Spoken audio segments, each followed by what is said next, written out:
Warm greetings to you, my beautiful people. Welcome back to Earth's Medicine, where we explore the healing wonders of Mother Earth with a Jamaican flavor. If you are new here, my name is Monique, and on this channel, every week, we strive to educate people on the medicinal uses of plants that are grown in Jamaica. So if this sounds like something that piques your interest, consider subscribing. It's totally free, and turn on your post notifications so you don't miss our next upload. So the Naseberry tree is one of many trees that grow here in Jamaica. And where I'm from, at this time of the year, the fruits come into season. Now, many Jamaicans look forward to eating these very sweet and delicious fruits. They are very nutritious and they have a host of health benefits. But what many Jamaicans don't know is that the fruits and various other parts of the tree have been used for a very long time in folklore medicine to treat a number of illnesses.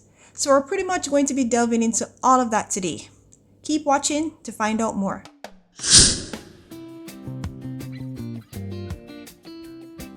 Alright, so you're now looking at a tree that we Jamaicans commonly refer to as a Naseberry tree. In other parts of the world, people also call it a Naseberry tree, but it also has other common names.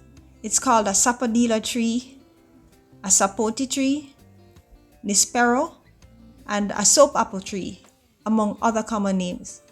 Its Latin name is Manilcaro zapota, and it's a part of the Sapotaceae plant family, which is a pretty large family. It can grow up to 60 feet tall with a spread of about 45 feet. Now the leaves are smooth, dark, and glossy, and when you remove them, or the fruits from the stems, they produce a milky sap. The flowers are bell-shaped and cream-colored. This is what the fruit looks like. This one is round in shape, but sometimes it can also be oval. The skin is brown in color, and some fruits have a sandpaper-like texture, but some can also be smooth. This is what the flesh looks like. So it's a fleshy fruit. This one is light brown in color, but it can also be more of a yellow-orange to red-brown color. And the texture can be soft to slightly gritty.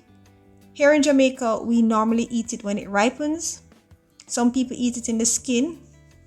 Others peel the skin and eat it. But the seeds are usually discarded. The fruits have a very sweet and delicious taste that is more like malt caramel dripped in brown sugar. These are the seeds. So they are flat and black with a hook at one end. Naseberry trees are native to Mexico and South America, but they were introduced to Jamaica as a fruit tree, also to other tropical and subtropical parts of the Americas and different parts of Asia, Africa, and the Pacific region. Here in Jamaica, you will see Naseberry trees growing mostly in people's yards, but you can also find them in other green spaces.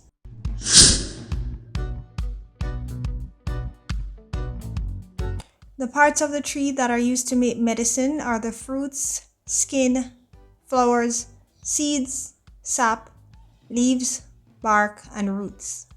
The fruits are said to be good for muscle spasms, and in folklore medicine, people eat them to treat diarrhea and indigestion. The fruit is also used to treat pulmonary diseases as well as skin and hair problems. People take the unripe fruit juice to treat diarrhea. A paste made from the flowers and fruits is said to be useful for preventing and relieving respiratory disorders. And the skin can be boiled and used to make a tonic. The seeds have the ability to purge the digestive system. They also have the ability to be used as a tonic. When the seeds are grounded with water, they can promote urination. And traditionally, the fruits and crushed seeds were used to treat diabetic-related swellings in the feet and ankles because of the fact that they can cause people to urinate a lot. The fruits and crushed seeds are useful for preventing bladder and kidney stones. For dandruff and head lice, people sun-dry the seeds and ground them into a fine powder. Then they place this on their scalp, cover it with a shower cap for a couple hours. Then they rinse their scalp and wash it properly to help get rid of dandruff and head lice. The seed oil is said to be useful for hair growth and scalp itching.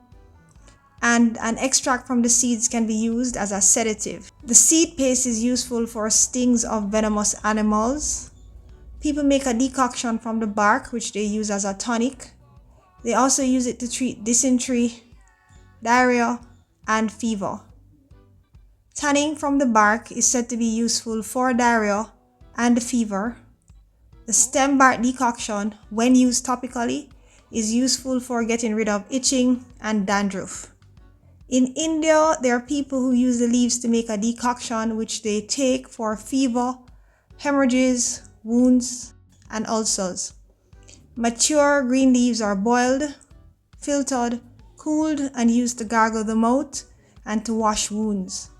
This is said to be good for mouth ulcers and chronic ulcers. Tea made from the leaves can cause one to sleep like a baby, and is also said to be very good for calming the nerves. So it's good for things like anxiety and panic attacks.